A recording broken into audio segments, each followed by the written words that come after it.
Change is inevitable in the life of those expanding their growth, and this can present many challenges for people that aren't used to embracing growth or pain. Often we hear of the process being described as fire. When growth happens in our lives, much like the butterfly taking shape, we can find the process to be painful at times. Sometimes it can even feel like these fires have taken us to a new level of personal purgatory.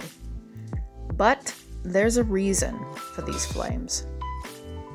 Have you learned to embrace the flames of growth? Or have you attempted to snuff them out? Were you successful? Are you finding it easier to step through the fires? Or are you stuck?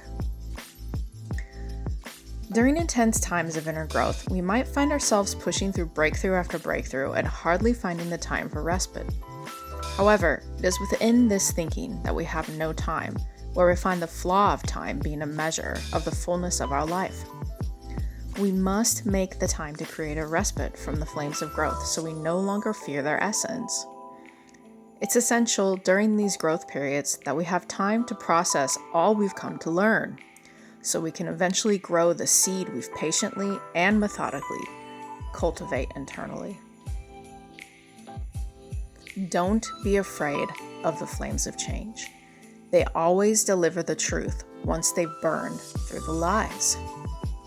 Changing patterns and embracing the flow of everything around us takes dedication and a lot of patience, but ultimately feels freeing once the new state has become self-actualized. The flames that burn through us can also give us the strength to get to this place of self-actualization. This is the fuel needed to help us reprogram our bad habits, behaviors, heal wounds, and address much more. Evolution, no matter what level, can be multifaceted. It requires many angles and new ways of doing things that we may not have ever tried before. We will shed our skin and find new versions of ourselves waiting to burst forth from the ashes of these flames.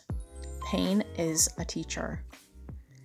The flames are there for a reason, to burn up everything you once knew as reality and put you on the path of true expansion and conscious growth. Even the simple idea of expansion is unknown or frightening to some people. This kind of growth can seem downright scary at times and can produce many states of being which either slow our progress or cause a blowback internally. It's never to be forgotten that once you step through the flames of initiation into real growth, it will be quite hard to go back to how you once were. And that's quite fine. Without these flames, we would never learn about ourselves on the deepest levels of possibility and potentially stagnate and settle into a duller version of our true selves. This is the beauty of facing the fire of our souls. We face our fears. It teaches us the lessons that we might have missed due to our own unconscious lifestyles. No matter how large or small the flames of growth are, we will all eventually face them. There is a lesson in this pain and struggle. Don't fear the flames. Embrace them.